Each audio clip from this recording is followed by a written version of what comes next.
નમસ્કાર, આપ જોઈ રહ્યા છો સ્પાર્ક ટુડે ન્યૂઝ। દાહોદમાં આમ આદમી પાર્ટીના નેતાઓ અને કાર્યકરો ભેગા મળીને વિસ્તારમાં ચાલતી ગેરકાયદેસર દારૂની પ્રવૃત્તિઓ સામે વિરોધ નોંધાવ્યો છે।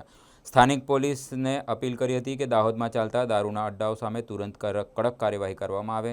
આમ આદમી પાર્ટી નેતાઓએ આક્ષેપ કર્યો છે કે જો સમયસર આ અડ્ડાઓ બંધ કરવામાં નહીં આવે તો દાહોદમાં પણ લઠ્ઠાકાંડ જેવી ગંભીર પરિસ્થિતિનું નિર્માણ થઈ શકે છે। આ સાથે જ ચીમકી આપી હતી કે જો પોલીસ કાર્યવાહી કરવામાં નિષ્ફળ રહેશે તો આમ આદમી પાર્ટી સ્થાનિક નાગરિકો અને કાર્યકરોને સાથે રાખીને 15 દિવસમાં પબ્લિક રેડ કરશે।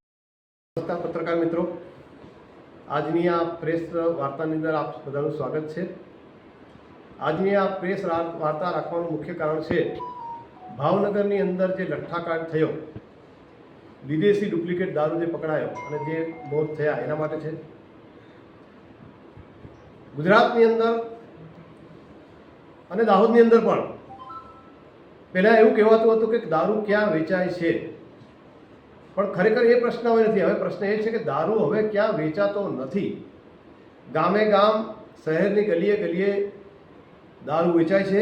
પહેલાં તો દારૂ વેચાતો હતો, હવે તો ડુપ્લિકેટ દારૂ પણ વેચાય છે અને ગુજરાત પોલીસ કશું જ કરતી નથી, એમના આશીર્વાદથી જ ચાલતું હોય છે। એ શક્ય જ નથી કે પોલીસની મિલીભગત વગર ગુજરાતમાં ક્યાંય દારૂ વેચાઈ શકે।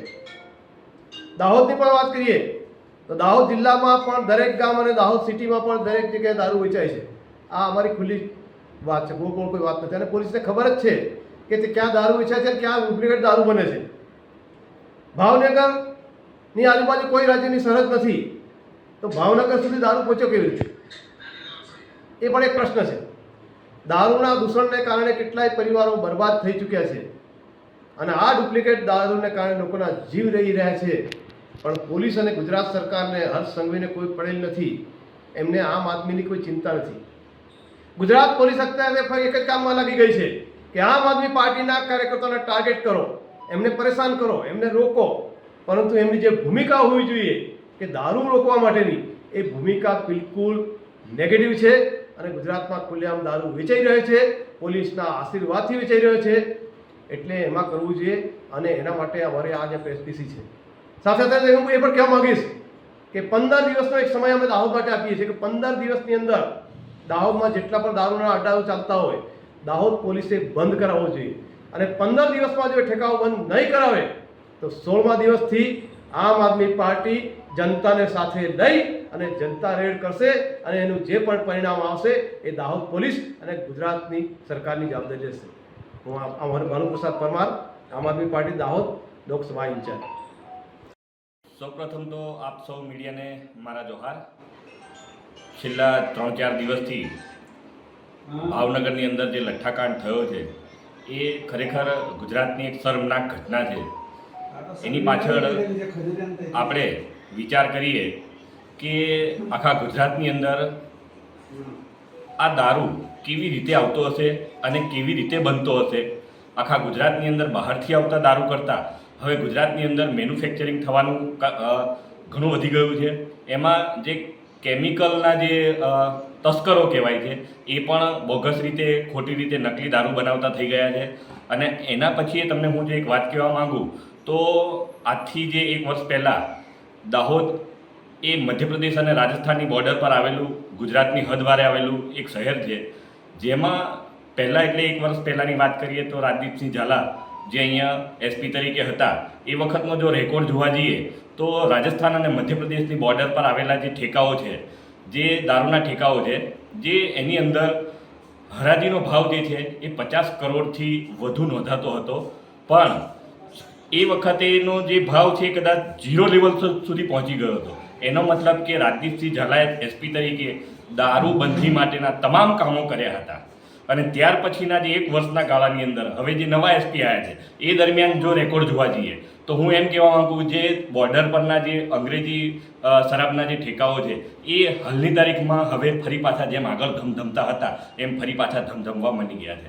એનો મતલબ કે પોલીસ પ્રશાસને જો કામ કરવું જ હોય તો કરી બતાવે છે, ન કરવું હોય તો નથી કરી બતાવતા। એના લીધે આ ફરી પાછી બોર્ડર પરના જે અંગ્રેજી શરાબના ઠેકાઓ છે ફરી પાછા ધમધમવા માંડ્યા છે અને એના લીધે આખા ગુજરાતમાં જે દારૂબંધીના નામે જે એક રાજ્ય વખણાય છે એને ફરી પાછું વેરવિખેર કરવાનું કામ આજે ગુજરાતના ગૃહમંત્રી હર્ષ સંઘવી જે કોઈ પણ જાતની લગામ પણ નથી એવી રીતે આ ખુલ્લે આમ આ દારૂના તસ્કરો એમનો વેપાર કરી રહ્યા છે અને લઠ્ઠાકાંડ જેવા એના લીધે કેટલાય સામાન્ય માણસો ગરીબ ઘરના માણસોના ભોગ બની રહ્યા છે. દારૂ સામાન્ય રીતે જોવા જઈએ તો દરેક હોટલોમાં પણ મળી જતો હોય છે, દરેક સારી જગ્યાએ VIP જગ્યાએ પણ મળી જતો હોય છે, પણ સામાન્ય ઘરનો માણસ જે આ લઠ્ઠાકાંડનો ભોગ બનતો હોય છે એના લીધે જે આમ તો આગળ પણ આવી લગભગ 2022ની અંદર એકવાર ઘટના બની હતી, 2021માં પણ ઘટના બની હતી, એ જ રીતે આ ફરી પાછી ઘટના બની છે. એમાં સામાન્ય ગરીબ ઘરનો વ્યક્તિ આનો ભોગ બનતો જાય છે અને ભાવનગરની ઘટના તો ખરેખર શર્મનાક ઘટના છે. એમાં અમદાવાદથી મોટા પ્રમાણની અંદર મિથેનોલ ગયું છે એ પણ મીડિયા માધ્યમથી જોવા મળે છે. અને હમણાં તમે અઠવાડિયાની અંદર તમે જો મીડિયા માધ્યમથી જોવા જાઓ તો એવા કેટલાય ઉદાહરણો તમને મળી જશે કે જે સુરતની અંદર પ્રાઇમરી સ્કૂલની અંદર ટેબલ પર પ્રાઇમરી સ્કૂલના રૂમમાં જે છોકરાઓ વિદ્યાર્થીઓ ટેબલ પર વાંચતા હોય છે એ જ ટેબલ પર દારૂની બોટલોની એક મહેફિલ જામી હતી. અને આ ભાવનગરની ઘટના આમ જોવા જઈએ તો ગુજરાત સંપૂર્ણ દારૂબંધી કહેવાના આરે સંપૂર્ણ તસ્કરો એમના ખોટા ધંધા કરી રહ્યા છે અને એની આ હાલ સત્તાધારી સરકાર ભાજપ જે છે એનો સંપૂર્ણ રીતે ક્યાંક ને ક્યાંક દબાવી રહ્યા છે અને એમાં ગૃહમંત્રી એને સંપૂર્ણ એનો ક્યાંક ફાળો છે. એ ક્યાંક ને ક્યાંક રોકવા માટેના પ્રયત્નના જે મીડિયાની અંદર આપણને જોવા મળે છે એ 1-2 દિવસ પૂરતા જ છે. બાકી જો સંપૂર્ણ રીતે દબાવવું હોય તો આ સરકાર દબાવી શકે તેમ છે, પણ લાગતું નથી કે એટલા વખતથી આ કરી શકશે. અને હવે 2027ના મિશનને પાર પાડવા માટે આ ભાજપ સરકારને જવાબ આપવા માટે તમામ મીડિયા માધ્યમથી કહું છું કે સૌ લોકો તૈયાર થઈ જાઓ, કારણ કે આ જે ભાજપ સરકાર છે આ લઠ્ઠાકાંડ જેવા કાંડની અંદર ફસાયા પછી પણ એ પોતાની જવાબદારીનો સ્વીકાર કરતી નથી. એટલે આપ સૌ મીડિયા માધ્યમ થકી હું મારો સંદેશ પહોંચાડવા માંગુ છું કે 2027ના મિશનને પાર પાડો અને આ ભાજપ સરકારને ઉખાડીને ફેંકી દો. જોહાર, કેતન બામણિયા.